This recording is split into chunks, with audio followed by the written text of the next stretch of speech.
మనుషుల ప్రాణులు చేశారు. 7 రోజులు చేశారు. 7 గుమ్మములు చెక్ పోస్టులు దాటాలి. ఇక్కడనే ఈ లోకములను నువ్వు లోకానికి బానిసై ఉంటున్నావు. లోకంలో ఉన్న మొత్తాలు ఆడుతున్నావు. పరలోక కవినికి చూసి పెట్టి ఉన్నావే.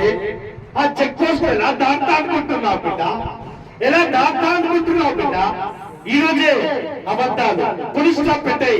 ఈ రోజే అయ్యా నా పాపములను క్షమించు. నా భర్తతో ఏది దాయ, నా భార్యతో ఏది దాయ, నా పిల్లలతో ఏది దాయ, నా చుట్టుపక్కల వారితో ఏది దాసి పెట్టా. ఈ లోకమే నన్ను మెచ్చుతలేదు. పరలోకానికి నేను ఎలా వెళ్తాను ప్రభు? ఈ ఒక చిన్న మాట మర్చిపోయిన క్రైస్తవులారా, నిజమైన యేసు క్రీస్తు రక్తములో కడగబడి ఉన్న బిడ్డల్లా